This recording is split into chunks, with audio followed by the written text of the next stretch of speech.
so I decided to write a song. How we doing, ladies and gentlemen? Welcome to another episode of the Make a Way podcast. My name is Chuck, and I'm here with two gentlemen who are some of the backbones of the Philadelphia Brotherly Love Pro-Am League. How are we doing, gentlemen? Doing well. Thanks for having us. Awesome. So, I really appreciate you guys for coming down. We're here with Stefan and Novar.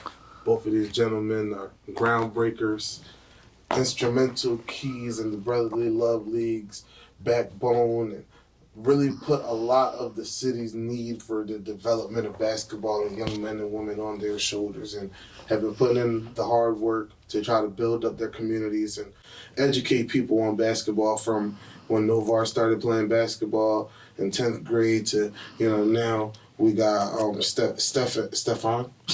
Yeah, Steph's good. Steph's cool. Yeah. And when Steph became now was a high school head basketball coach. Yep. One of the best shooters in the city. Let's not forget that. My man, that's my guy. Best shooters in the city. He's a player first, yeah. We're good, man.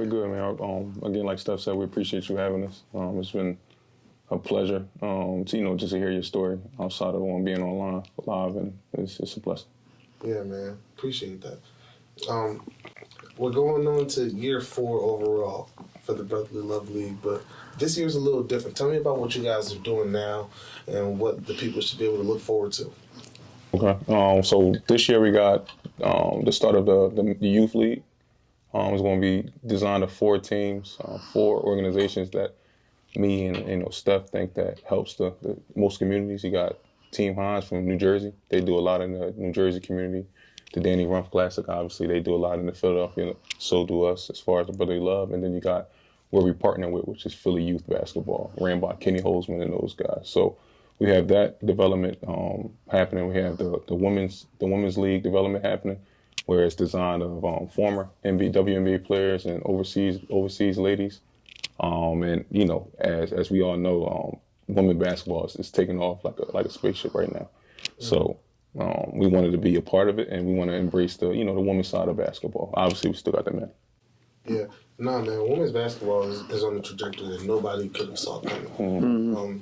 I just remember being an undergrad when I was a sport and men major, and my professor at the time, she was very adamant of letting us know equity is important, and I was smart aleck in the classroom, kind of but at the end of the day, we have to stop being biased, and we just have to let the money talk and let the numbers talk, and I was that kid in the back of the classroom. So I know right now she's probably in the front of the classroom in Lock Haven, counting her chest. If he ever was seeing me now, he'd hate to be in my class because he wouldn't have no argument for me. So I want to give a big shout out to Professor Round, man. I remember in college. She called it out. She was so honest, man. She was like, "It's coming." I'm like, yeah.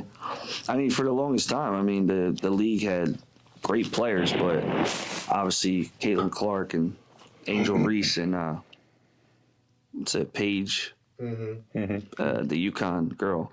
But I think that's the thing. When we were playing, and obviously I think when you're playing basketball in high school, you know every player. Now I could probably name NBA players, but when you're young, you know all the players from playing 2K and all that stuff.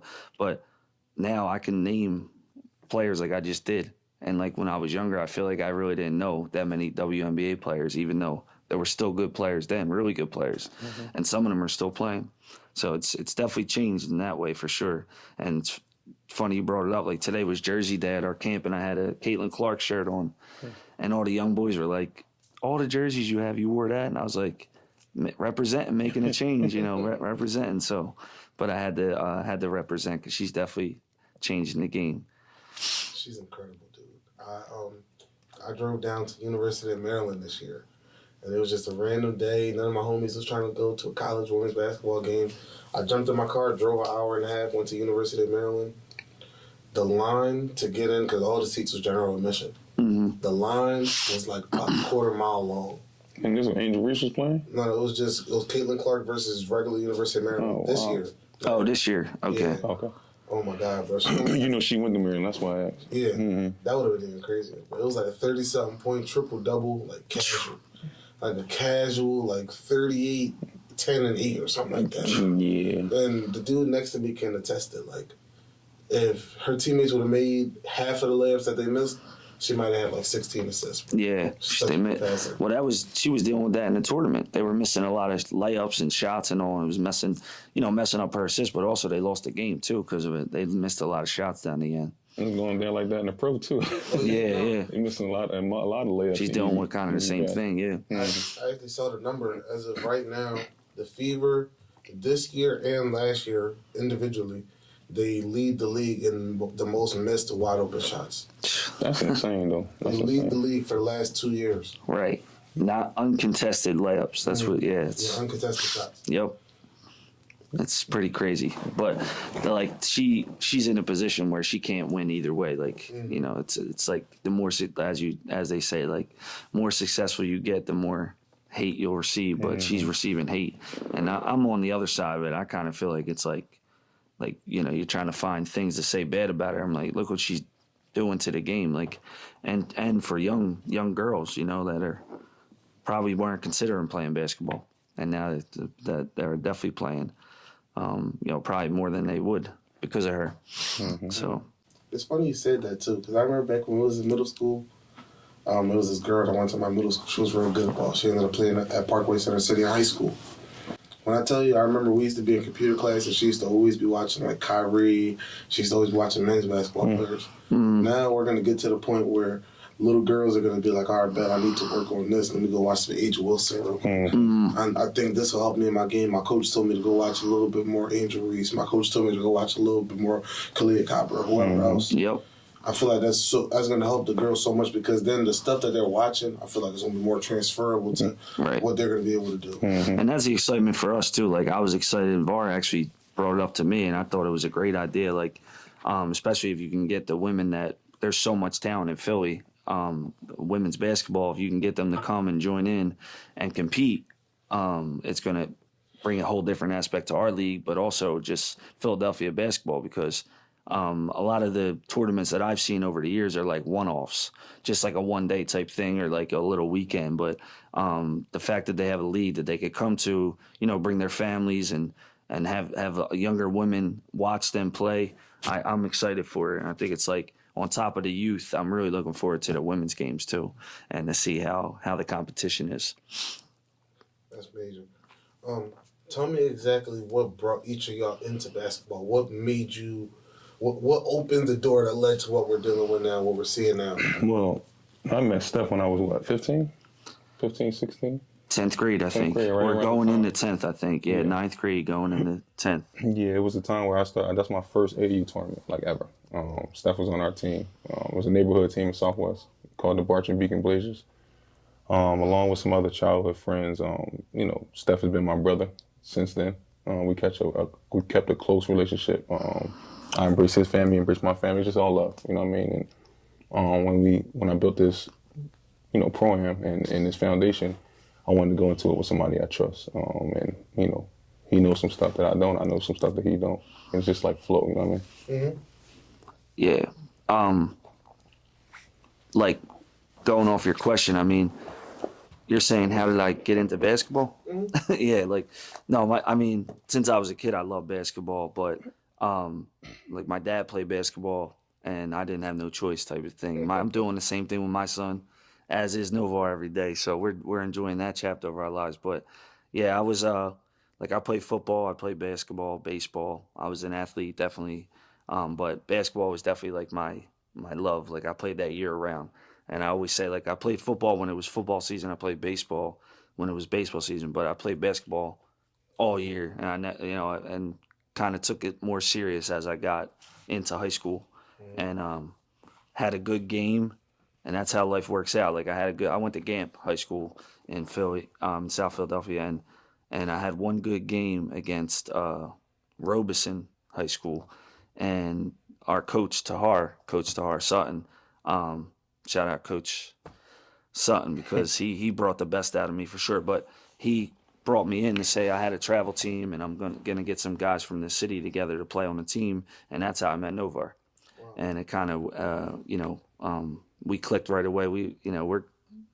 we're goofy in that way. You know, we like to laugh, and then he was somebody I remember right away. Like, you know, as a kid and going into a gym in Southwest, being from South Philly and not really knowing anybody, it was a lot of them guys. Like he said, like they were a lot of his close friends, and I still, if I saw them today, would talk to them like, you know, I see them every day. We had a very close bond.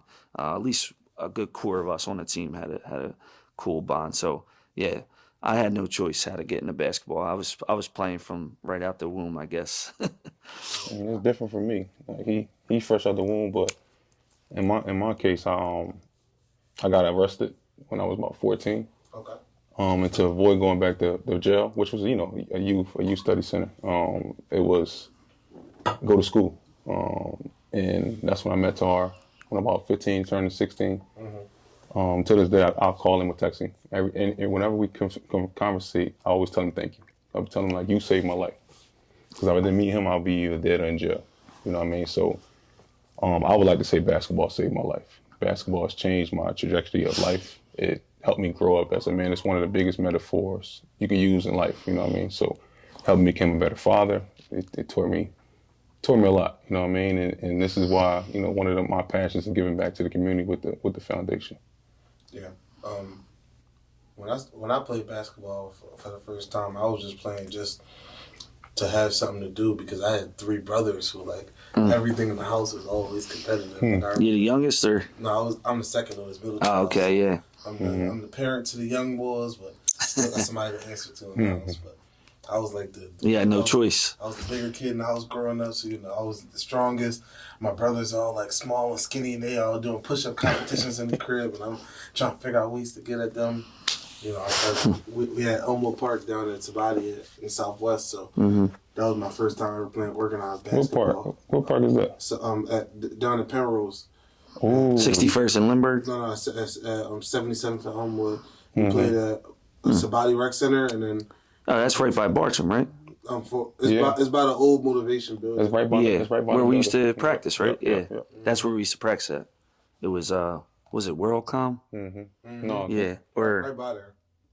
Yeah, I know exactly what you're talking about. Yeah. I know exactly what you're talking about. Yeah, so we had our little league down there, man. And my first regulation basketball game, I always talk about it. I had 17 rebounds and 1 point. Yo, you remember 17 of them things? 17 of them things. I had 17. You know, when you 6'1" as in 8th grade, Yeah, you're a big man. Yeah. For sure. I had 1 point, but it was the game-winning free throw with like 0.06 seconds left. Oh, that's tie game, and I mean That's the most important basket. now bro. when people ask you if you hoop, well, you didn't see me when I was in 8th grade, man. I was killing the 17 boards. You know, it was 1-1. Made the first one, and then missed the second one. And bounced off. Somebody called it. Time ran out. Gave him Remember the details. Solid win right That's there. all good. Sounds like that's good.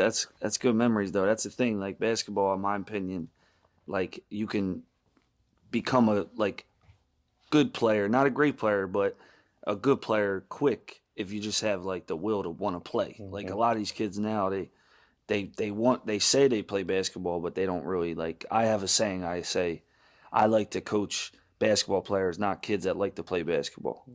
And it's like a lot of kids in today's world, I think they just like kind of play just to play. Whereas, you know, if you might have not been playing every day, but you like wanted to play or like you love to play. It's a difference, you know, and don't mean take much skill if you just like go out there and like try hard, you know. No, we had a good time, man. We had a good time. One of my boys, I think he's still playing. I got to follow back up on him. He actually reached out to me not too long ago. Last I was talking to him, I thought that this was his 5th year of school, so I thought he was done. But you know, if you knock on the right doors and shake the right hands, you'll find some eligibility these days. No, I'm about to say you got guys in college about 25, bro. 26, Right. So And it's like normal. yeah. Yep. Yeah. When we were playing in college, like 24, you were like 50 years old. I Like, graduated yeah. at 22, bro. Think Same, about that. yeah. Yep. Yeah, And some kids are starting. Sorry to cut you off. I was saying, some kids are starting at like 22 now, like 23, because they're going to JUCO. high school an extra year, and then they're that's going to crazy. prep school, and then they're doing a JUCO, and now it's like, oh, now I'm at Kansas, but 21. you know, and listen, everybody has their own. It's an old freshman. Yeah, everybody has their own story, but you know, that's like, I feel like college is different. Like when you're 22 and you're playing against an 18-year-old, that's a big difference. You know, like you got a lot of growth in those 4 years. excuse me, like I always say I felt the strongest and like fastest and in shape by like 24, 25. And I didn't even feel like that in college. And I was playing and working out every day, like playing every day. Mm-hmm. And it was like all of a sudden, yeah, that like grown man strength they talk about, you know. Mm-hmm. And it's like, damn, I wish I was playing now. I was 24, like, 25. But yeah, I think it's different in today's world for sure. Like, players are more skilled, but like they don't have the same like approach to the Yeah. game That's as why they like, lack. That's why they lack like execution and everything, man. Like yeah, their I approach is actually all had the wrong. one thought about that the other day. Like, obviously today's the day of the NBA draft. For the one and done guys, I look at it like this. Until they got to D1, so let's say you got Coach K. You had 6 to 8 years of your AAU coach. So your AAU coach was the best coach you ever had. mm-hmm. You got from August till March with Coach K. So that's 9, 10, 11, 12, 1, 2, 3. You got about 7, 8 months with Coach K. Like, can you learn enough from Coach K in 8 months to be a good NBA player? I feel like with football, you just get like that 3 years gives you so much time to really learn the intricacies of the game. Like, those guys go to the NBA and they end up on 2-way contracts or spend forever trying to just sit behind superstars and wait. But I feel like it'd be so much easier to transition in if they had more time. Obviously, you want the guys to get their money, which they're going to do with the NIL now. But Right. Yeah, not what's even your just the thoughts on NIL. that? It's Y'all not even think just the NIL, NIL bro. school longer? It's the universities now can pay. You know what I mean? So Mm-hmm. they can get doubled up. You know what I mean? So Right. You think that's going to lead to them being in school longer? yeah. I think it'll help them go to school for sure. Mm-hmm. Like, and schools like a situation right now. One of my former players, he couldn't get a assistant coaching job at. I'm not going to name the university, but it's Division I university, and he couldn't get the job there because they straight up told him that they had to use the money to pay their players, like outside of the scholarship, like actually give the players some money, which is legal, and the NIL deals. I mean, like to secure those. So I think it'll definitely bring some more players to play, but it might only be 1 year. Like you talked about, one and done. But I'll answer your question. I just watched that Duke documentary. I forget, it wasn't Christian Leitner, it was something else. And Coach K basically answered your question. You said, can he help them enough to get them ready for the NBA? He said, like for Kyrie Irving, like it's a situation like he had nothing to offer him but like advice on what he should prepare for, like what he should be ready for. I don't know if basketball wise, like how much he could help him, but as a player, I would say like 9 months is a long time playing, like under one coach. But at the same time, when you're somebody that's going to Duke and knowing that you're going to NBA next year, you already should have that type of, work ethic and mindset. But he did answer your question. It sounded like Coach K was just saying like he really couldn't teach him much in that time, like outside of just preparing him to be like ready for what's coming to him. The kids don't be taking advantage of it. You know what I mean? You got a huge opportunity in front of you, and you lollygag, and you lack discipline, and you second guess. The effort and the sacrifice to take to get to the NBA. You know what I mean? So, those guys, those kids, that's the new age. The new age is, I hate to say it, but most of the majority of these kids are spoiled. You know what I mean? They run from the grind. They don't like adversity or competition as far as like, getting through stuff. You know what I mean? And they're so used to being in the limelight. Like we were just talking about this. Like you could be in 8th grade, have a viral couple videos, couple good tournaments. Now there's AAU tournaments every weekend, and all of a sudden, like they'll be like, "Oh, that's Novar gets, and he got Florida, and he's 13 years old." Like that's a great accomplishment, but like he's got so much time. Like what if he stops growing?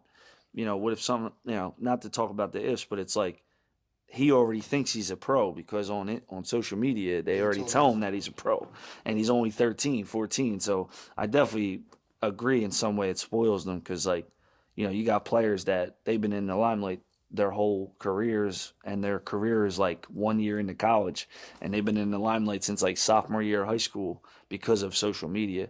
Whereas like when we were playing, we ain't that old, and there was a lot of good players that to me really didn't go where they should have went, but maybe with social media they would have. Imagine if social media was out with like somebody like Troy Blue. Remember him? Yeah, I remember him. Social media just started ringing about somebody like Nordine Lindsay. Yeah, I was gonna say like Nordine or like I always talk about Nafis Ricks. He was one of the toughest players I played against in school. He went to Lamberton, but I think he wound up going to Missouri, Missouri State. His story to get there ain't as easy as these kids because of the social went- media things, instant gratification. He went like and stuff. JUCO, and then he went to Missouri State and played. But like, I think he averaged like 31 in high school. Like, he was playing for a small school in North Philly. Like, no publicity, no accolades like that are getting shouted out to the country. It was like you need to send a DVD out to make sure that people could see. As we say, and we ain't that old, and that's just where it was. As we say, where we from is like straight from the muscle. You know what I mean? Straight from the muscle, which makes it the reward even more fulfilling. You know what I mean? So, we talk about these kids. Yeah, you guys, both of you guys, have you ever looked at the NBA draft? Like the draft classes, like the last 4 or 5 draft classes? There's only a few guys that lasted. Well, majority of guys head overseas. And that's what I'm saying. Yeah, no, it's like I feel like it's so hard to stick. And I don't know whether it's culturally the guys are like not like prepared or That one and done rule, bro. That one and done rule is hindering talent, bro. Nah, I agree.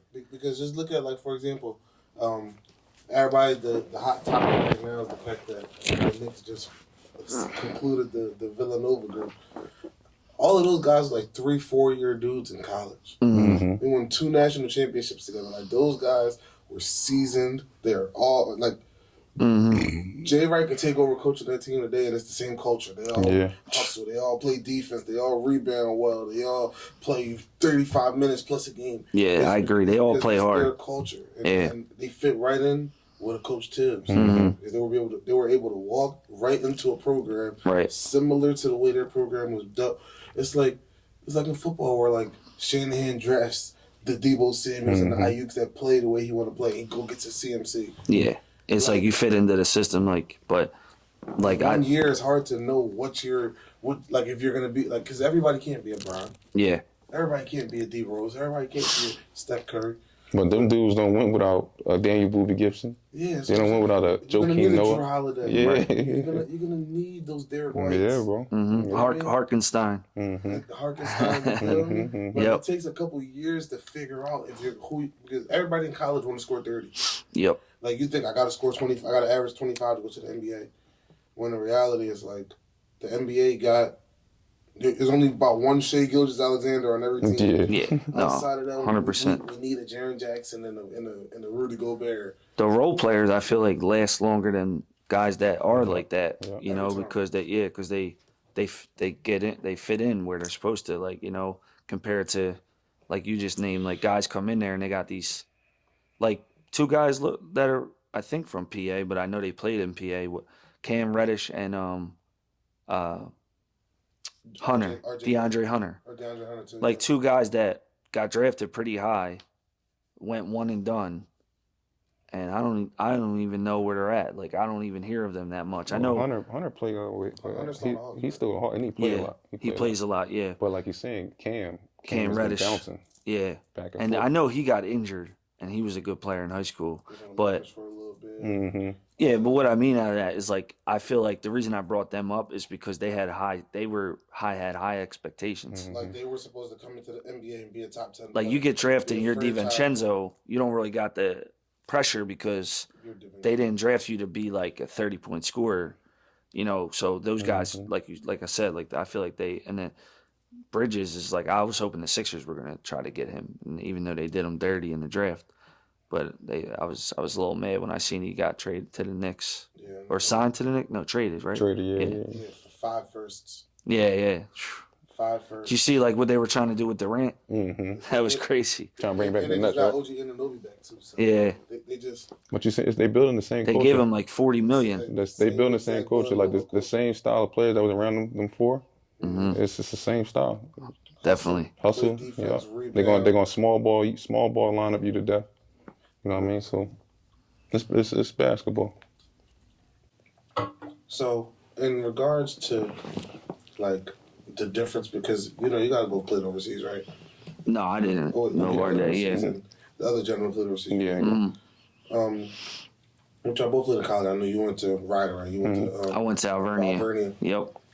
Tell me about the biggest difference in basketball from high school to college that y'all feel like was the biggest change in pace.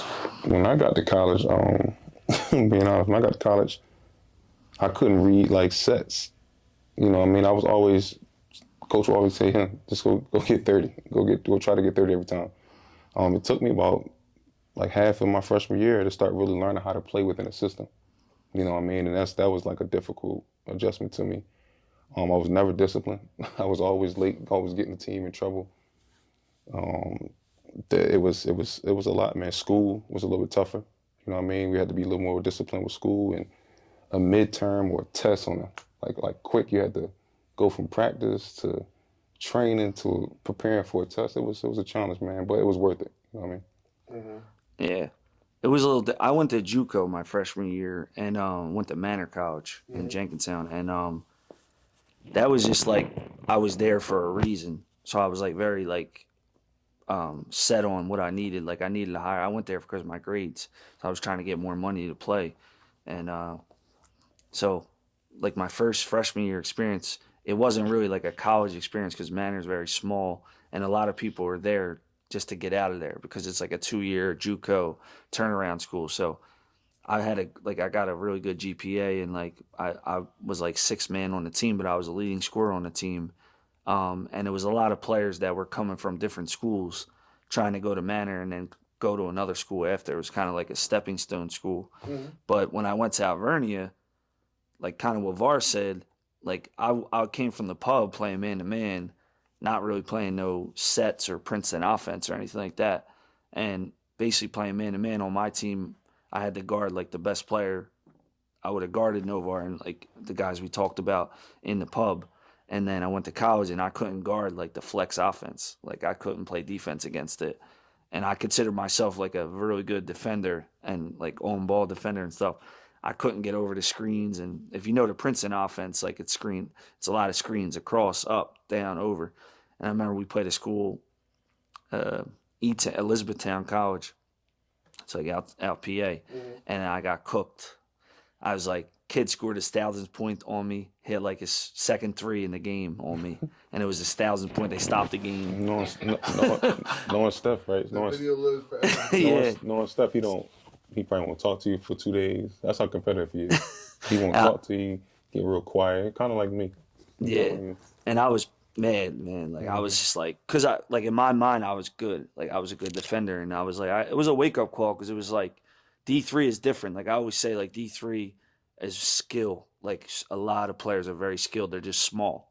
Whereas the Division 1, you're gonna have the athleticism, the explosiveness, and all, but you'll have very smart, skilled players in Division 3.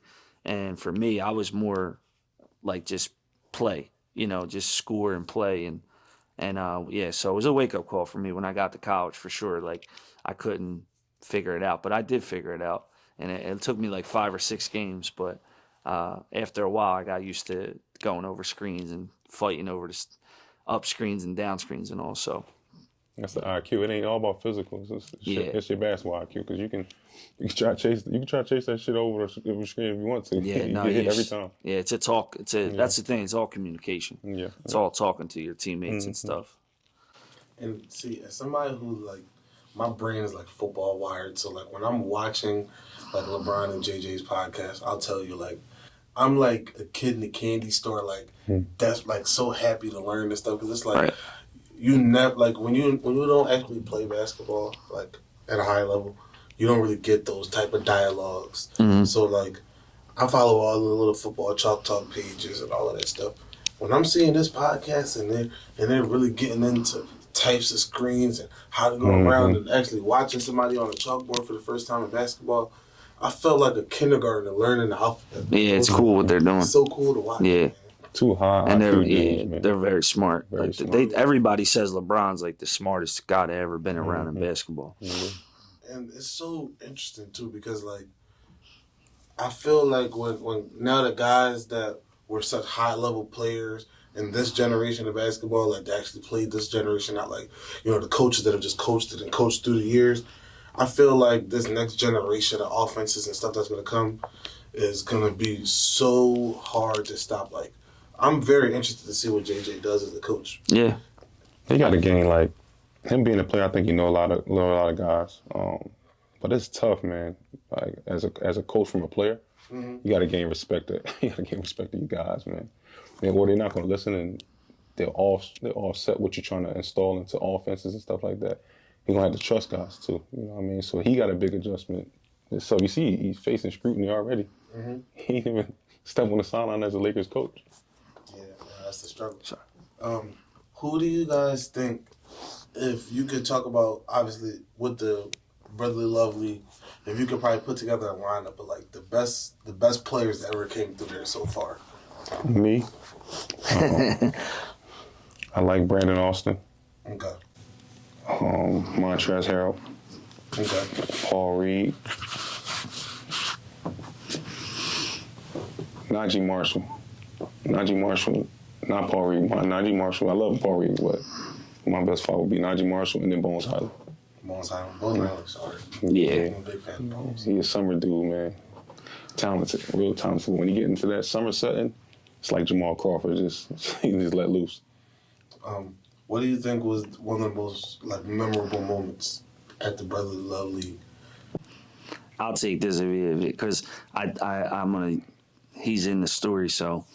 But we had our opening night, our first year, and we couldn't have been more excited. I remember I have a picture of me and him. We were just gassed, like just cooked at the end of the night, because it was like, we were excited. We were doing a lot, hanging banners, balloons, all this stuff. We always try to create. We want you to feel like you're coming to an event. When you're coming, like not just like going to see a basketball game. Like you got vendors, food vendors, we got clothes, we got water ice, we got mental health organizations or whatever it is. So you're coming. We even had like juice companies and artists sketching stuff in the middle of a live sketch of it. But what I was getting at was, so it was our opening night, but then it was the second night. The opening night was exciting, right? And now I was sitting on the bench with Brotherly Love team in the Brotherly Love League. And in my opinion, like this is when the team was like solid too. And so they were playing Chester, I think. Chester or South Philly? Chester. And VAR went off at the end, but Brotherly Love we were coming back, we were down. Chester brings the whole neighborhood with them. So it was like Chester versus Philly. Like Chester was all across the one court, Philly. Novar's coming down, dribbling. The whole other side of half court is like filled with fans. Oh yeah, walking on the court. They all run off. My mind is like coaching, but also I'm running on the court like, yo, back up. They're playing. So it's all a new experience for me. But Novar came down. I think he did a little in and out, kept it in the same hand, which I thought was skillful. I'm not just saying it because he's right here. I'm just, I watched it go, like never brought it to his right hand and slammed it. And then hit Rondé Hollis Jefferson with a step back. You could see it on our Instagram page. And then I think you hit a free throw to win it. Yeah, I think you hit a free throw to win the game. But it was just so like, to me, it was just like such a great atmosphere, but also a great memory because like his family was there, my family was there, our friends, guys we played against. And then you look around and you're like, look how like people are really excited right now. Like our vision is like coming to full position. And he was playing. Ramon was playing. I think Mike was playing. Mike was playing. But, they were two of them that started it with us. And I'm like, not only is it our league, but, they're the founders balling in here. Ramon had a good game too. Yeah. But it was exciting, man. It was like, for me, it was kind of like oh, wow, this is going to be something, like, and I was like, on top of that, guys are coming to play, which was like kind of like, oh, this is going to be good. And it was, but that was like the kind of moment for me where I was like, wow, let's see who comes next week, because it was like, once they see this, they're going to want to come out and play, which was cool. So we had a lot of, not a lot, but a good amount of NBA guys show out because that was like kind of right after COVID. Yeah. And they were like right out of the bubble, I think it was. Everybody sitting in the house with the mask, man. You know how that was. And I don't even think some of them weren't. The reason they didn't come is because they were out of shape. Like they weren't able to do anything for a certain amount of time. Yeah. And travel wise and stuff like that. So Yeah, man, that sounds dope, man. I gotta make sure. What date is it again? July 5th, I got. opening night. Yep. I don't think I got nothing on my calendar. I might have to get there. Yeah, you gotta definitely come. I have to get up with y'all. Make sure. Like Steph said, we make everybody, feel like it's a family environment. You know what I mean? Like Steph hit the nose on everything. Like from being exhausted to completing everything that we planned. But my biggest thing was everybody got home safe. You know what I mean? There was no fights. In our city, it's filled with violence and stuff like that. So everybody got home safe. There was no fights. There was nobody bickering. Straight competition, straight lifelong memories. You know what I mean? Right. So that was the biggest blessing. I love to hear that type of stuff. And then when you see the same faces coming back, it's always cool. Like especially guys get there early and stuff, and I'm like, wow, they really want to be here. Yeah. It's a cool feeling for sure. Yeah. You see the same guys coming and getting their food and getting ready. Like it's a cool experience for sure. Yeah, I'm Frex, happy to be a part of it. Frex, she'll get super mad. So Frex, I'm gonna shout Frex out on the podcast, but Frex will get mad if you don't get her a VIP seat. So she want a plate VIP seat, and so she can and give her some space on the court so she can run on the court when somebody do something crazy. Yeah. We had the VIP seating and the platters and stuff, and it was cool because, like I said, a lot of the same people. We were expecting the same people, so we already knew what they were doing, coming to VIP and sit down. But certain people that are part of our foundation that help us, like with the mental health awareness, or at the station house, we did a community give back where we donated clothes. We had a cookout barbecue for all the station house is a shelter for basically like financially insecure men that were incarcerated. Yep. So when they get out, they can go to the station house. It's right at Broad and Lehigh, right? Yep. Right on Broad and Lehigh. But they do a great job. They were like family. By the end of the day, they were like our family, and a couple of them came to the games and all. But that whole week leading up to it, like I said, seeing those people in the seats, was real. It was a real like you said, full circle moment for us. And what I was getting at was, I lost my train of thought, was all those people that help us in our foundation are all like fans in the game, and some of them actually are our own staff. But at the same time, like we'll get people to show out for an event like at South Philly High, but they're also the ones like cheering, screaming at the refs and stuff. And I think it's cool to just like everybody's kind of intertwined in what we do. You ain't like consistent. He's saying like that's the biggest thing. I want detail guys so consistent, so they always come back. I mean, we're doing something. We're doing something well. You know what I mean? So I'm just excited for year 4, and I'm grateful that everybody continue to support it. I'm grateful to do it with a guy like Steph and the rest of my friends and family, and just executing the vision, which is help. You know what I mean? Give back at the full capacity. In regards to giving back, we talked a little bit about the addition of the women's program. Tell me more about the kids program and what you guys got going on with that. So I'm starting to find like new love in watching my son play basketball. You know what I mean? He's 4. Okay. You know what I mean? But like when I say he's passionate, he's super passionate. And he's a sore loser, which is not a bad thing, because that means he hates to lose, and that means that he want to, give it his best effort to win. But I also watch one of my best friends, Mike Ringo, his son. His son is really, really good. And I went to an AAU tournament about a month ago when I took my son and watched him. And just to see his development from when I saw him then and now, it was one of the biggest adjustments of adding the middle school to the league. So I wanted to see it in person and see how they fit and look in uniforms, and then also embrace the 4 organizations that's going to be a part of the middle school league. Mm-hmm. Yeah, and to go off what he's saying, like when we were thinking of the youth league, we originally were just going to draft like 50 kids and then just like make it the Brotherly Love League. I actually don't even know whose idea was. I credit Novar or something. We were like, let's contact like organizations that we know would want to put a team in. So like the Danny Rumpf has a team, Hines, the Hines brothers, Tyler and Kyle, right? Yeah. And then the PYB Center, where we're having the league at, is someone who gives back to the city, and they have like countless programs for the youth in Philadelphia, like hundreds of different programs.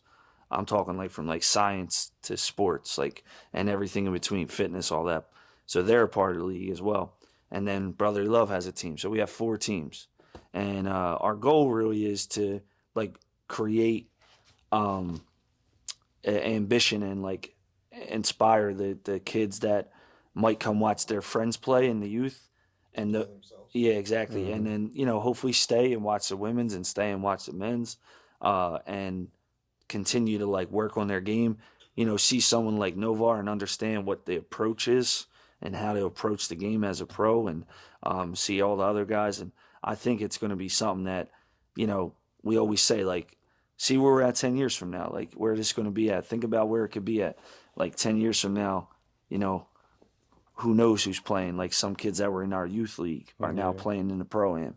And that would be a real full circle moment. But for me, I'm big on helping the youth. It's something that I do every single day since like 2013. But it was a big part that I wanted to implement. But knowing that Var and Mike, who he spoke about, Mike's son, Mike is my assistant coach actually in high school, and him and Novar were teammates at college.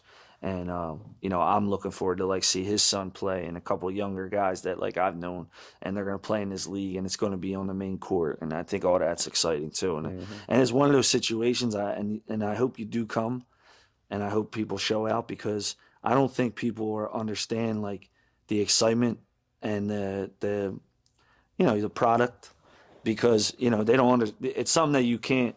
It's like anything else, I think, like going to a concert or something. Like they say, like, oh, you say you don't like this artist, but you never been to his concert. Like, it's the same thing. Like you say, I ain't worried about going to that league, but you really never been to the games, and the games are exciting, they're competitive. Like we said, it's a family atmosphere. You're going to get food and meeting new people or whatever, hanging out. It's really like something to do in the summer during the week, and that's really what we try to continue to build. And having the kids there even makes it more of a family atmosphere, and understand it's not just like a bunch of grown men playing basketball. You got women's youth, and it's really coming together, and that's going to be exciting. As much as I know the men are going to compete, I do think the other two departments will be going at it as well. Yeah, no, I think it's going to be really, really good. It's going to give me something to do, one. Yeah. Two, like, I love actually getting out and seeing like the grassroots growth of the different organizations in the city, because I feel like we don't have enough of it. Like I know when I was at my youth rec league, where like I was talking about down at Sabati Rec Center, that was like where we went, where we did everything. Yeah. We used to wake up. I remember I was telling you before we started, I used to shoot my 150 free throws a day. Came in handy, obviously, in my first game. So, I had to shoot my 150 free throws. And, the old heads used to pull up at about 11 or 12 in the summer. And they used to, they used to run their first full. And in between their games, we used to just play our little games on the side. But we used to always just know that by their third or fourth game, when they tired, that's when they going to start to call us. And, I need a break. All right, back. That's exactly how it is, too. Get our runs with them. And they used to show us love, and that's why we had our rec center games, our middle school games at the rec center. They used to always come down. Oh, this is my young boy. They used to come. Yeah. He waist turned, and they used to come play full with us, and it really brought our little community together. We had our little Eastwick Summer League. I believe one of the other owners of you guys, he had the ball for peace or something like that. Yes, Ramon. Yeah. Mm-hmm. Fun fact, I actually had one of the T-shirts. They had it when I was in middle school still, and I was playing at Eastwick. Because Eastwick used to have a summer league outside, and my team, that was the T-shirts for our team. Oh, for real? Yeah. I saw that. Yeah, so how about Eastwick that? Is Bob Bartram. Yeah, it's like right up there, right at the road. Yeah, so that's where Kyrie went. Our friend. I used to always have a little ball for peace shirt on, man. I just vividly remember that, just how much the little summer basketball leagues and the little organized basketball groups in the city, it brings together so many people. It gives so many people like a chance to root for, because you never know, like the kid in that little league team, like it might be one random kid there that might average 40 the whole time. That might be his social media clip that gets him viral and starts his little trajectory to be a little 5-star one day. Yeah. That's what we were talking about, yeah. And I do think it's still like that. Like, Var's at bringing his son to the games and stuff now, but like I see the rec centers aren't like that anymore, No. and they're just not like that. But there are like warehouses and like facilities that run leagues that I see different age groups intertwining. Having a kid play up or bringing the teammate that plays for the other team. I still see that go on, and I think we were used to that. Like you said, like the old heads letting you play. But when I'm at the rec centers, man, it is so different. Maybe it's our fault a little bit. Like quiet dead. Like, so even my age, like I'm 34, like my guys that I played against I'm from South Philly, like in that neighborhood. By the time I was like 25, 26, they were done playing. But like when I was playing, I remember my dad playing in a 50 and older league, like competitive too, So I will blame like our generation a little bit too, because I just feel like nobody plays basketball like that. But the young guys, they don't even play. Like I remember running right out of school, running right to the rec center, because the rec would have like free play, like three to five, and we would just compete and play full open gym basically. But like you could walk in the gym now in the rec center at 3:00, and it's basically probably like a practice, like a team practice or something. And the rec centers, I was just talking about this, how they should kind of dedicate open gym and get these kids off the street to come play basketball. Yeah. But at the same time, Somebody has to agree to sit there and watch them. yeah, because you can't have the kids in the gym by themselves, because one bad egg, it's like that's how it happens. And It used to start with the dads, though, man. The dads of the community used to put that stuff on their shoulders. yeah, but they not. It's sad to say, and I hate the statistic, but they not around, bro. You know what I mean? And it's crazy because he set his age, and I'm the same age as Steph, but we the old heads now. You know what I mean? And we got to take that on with pride, which is, why we build our foundation. Yeah, and that's a big part of it. And what we're really trying to focus. And like we said, it's not more like we're figuring it out. Like we're figuring out who we want to work with and speak to and all that stuff. And it's really going to be based around adolescence, right? So it's like mental health, bullying, social anxiety, peer pressure, depression. All that's like those four right there really are what we always speak about, because it's everyday struggle for every kid. Like I said, I just had a basketball camp, and I know kids, I could see it in their faces when they're nervous or they have high anxiety or they're not feeling it today. And then the difference is like I always say, it's obvious now, it's like these kids take it home with them. Because if me and Var were picking on you in 7th grade, you go home, you're like, man, thank God I don't have to see them no tomorrow. But like me and him can go right on Instagram and just keep picking on you. Yeah. And I do think bullying is like to an extreme now. It's like not bullying where like we get you at lunchtime and we see you one time a day and bully you. It's like now it's bullying on a whole nother level. Like, creating memes of the kid or, creating a story online about him that's not even true. And it carries over to like different schools and stuff. Yeah. And it's pretty crazy now. But they got it worse than us. Like I was going to say, I do think that worse than us than we had back then. Yeah. And I'm a big believer too, is like with the social media, I'm no super dad or nothing like that. I just would never let my kid have a social media until like high school. I just don't see the need of it. I just don't think they need it. And it's no point for them to have like Instagram or like Snapchat. Like for what? Like call your friend or text them. You don't need the social media. Yeah. And like we talked about, you might be getting recruited. They're gonna find you anyway. Yeah. You don't need to be on social media for them to find you. But a lot of kids lost scholarships off of a social media account. Yeah, no, 100%. People lose scholarships. People lose jobs. People lose opportunities to get jobs and scholarships. People lose money. John Morant. People lose money, exactly. You know what I mean? And it just comes down to the fact that you just gotta be smart. You gotta people don't realize the fact that back then it was like, oh, if you say something on a blog or you send an email, it could be attached to you for the rest of your life. Now with with Twitter, you can just go on and you can just be ranting your little random daily thoughts all throughout the day. One little blurb that you thought nobody saw at 3:00 in the morning is gonna stick with you. You know what I mean? Or somebody can snapshot it, and they got that. They can keep that. Yeah, and they it's can not keep going nowhere. They can be authenticated that it was actually real. Yeah, it's definitely a different world, but that's why I think it's important to speak to these kids. Like, it don't matter how old you are. Like, if you're older than a 12-year-old and you're like 20, you have knowledge to give to the kids. And I always tell like my college kids that I was like, remember, you were once one of these kids. Like, like now you're 21. You got to be a lot of times like certain situations. I say instead of you're not coaching, you're complaining. Like you complain to the kid, why ain't you doing this? You doing that? Instead of just like coaching them, I'm like, that can carry a long way. Like, the game is already going to beat up the kids. You know what I mean? Like, they're going to miss shots, turnover. They're going to get the ball taken from. They're already beat up. So as a coach, I never try to be like that coach, even though we had coaches that way. I feel like, but I'm just not like that. I feel like I'm a little soft as a coach, but at the end of the day, it's like I already know they're already getting beat up enough. And then on top of that, their parents, the woulda, coulda, shoulda, woulda. You should have made that. You could have did this. Blah blah blah blah.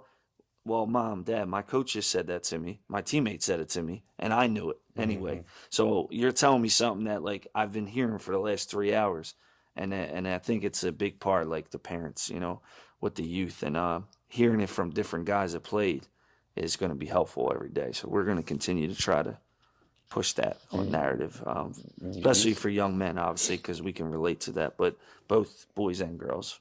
Kids they don't know how to communicate no more, bro. They don't know how to communicate what's wrong. They don't know how to communicate what's the common, like, how do we get to this common problem? You know what I mean? So like what Steph's saying, like it's communication. To me, communication is everything. And to sum everything up, he said, if you communicate well, you'll be good. My last serious question for you guys is, what's your overall goal for this? Where do you want to see it go? What's the biggest you see it could be? If the next, let's say, 1, 3, and 5 years go perfect, what does it look like for the Brooklyn Love Program League? Continuous impact. Maybe we want to. My vision with the foundation, is to create like some style of weekly therapy for not just the youth but men, women. Obviously, continue to embrace the community in the most high level way we could, and continue, like you said, continue building. That's the biggest thing for me. Yeah, no, I would agree. Like, it started out as a basketball league, and now we're a nonprofit organization. And for me, I would love for the league to continue to have the competitiveness and the impact it's making on the city of Philadelphia, but also outside of that, we're not just a basketball league, and I want to continue to make an impact in the city. And 1, 3, 5 years from now, I hope that it's something that we can just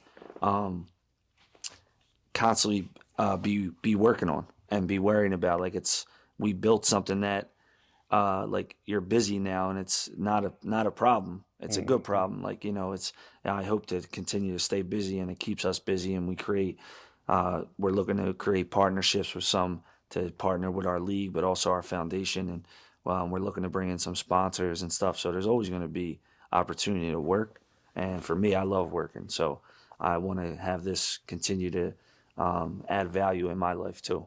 So that's kind of like my goal, for my personal goal. But for the actual league, definitely to continue to, like, if I wanted to make it more detailed, I would say, and I think VAR can agree with me, but like continue to make not just an impact in the city, but also like continue to push a narrative like that's who brotherly love is. Like that's what we know them for, which is mental health and help to the adolescents of the city. Yeah, man.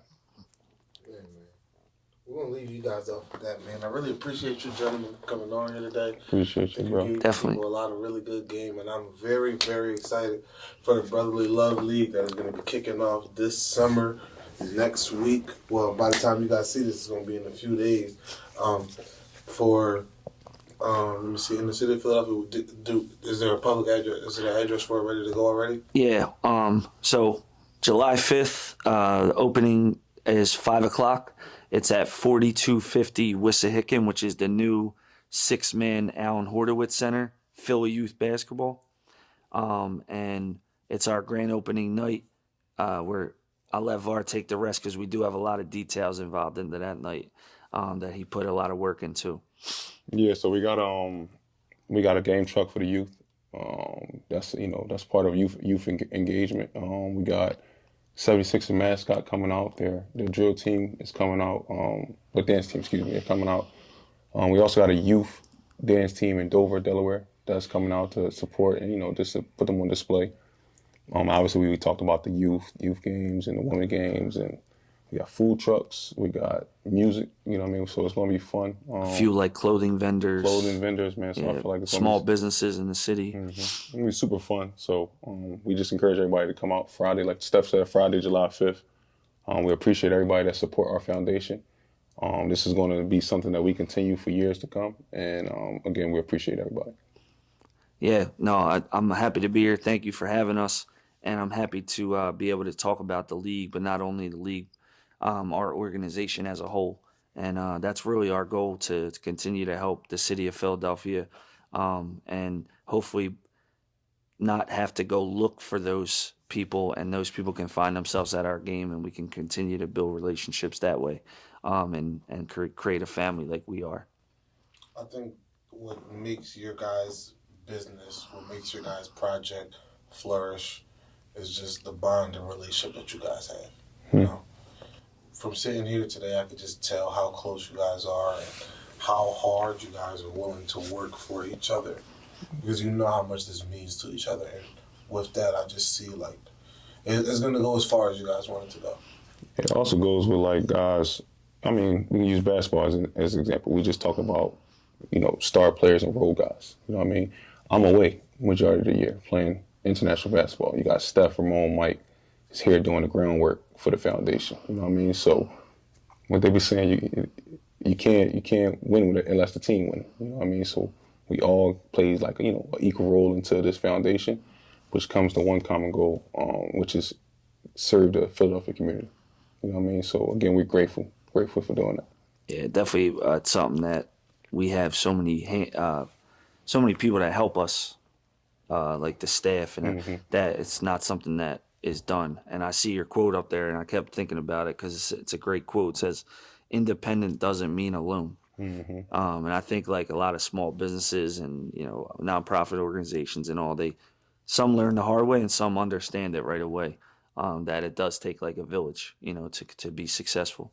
And I'm thankful. Like I said, some of those people I only met 4 years ago, and they treat me like family. So I'm thankful to have those type of people to like call and be able to say, "Can you help tomorrow?" or "Can you be there?" and stuff. And on top of that, provide opportunity for high school and college students, jobs for them as well. So. Well, listen, guys, I'm going to leave y'all at that. Make sure you guys like, comment, and subscribe. I'm going to leave some information about the league in the description below if you guys catch that. But like I said, really appreciate everybody that taps in every week, and we'll be back next time. Solid, man. Thank you. Appreciate you, man. Appreciate you, brother. That was great.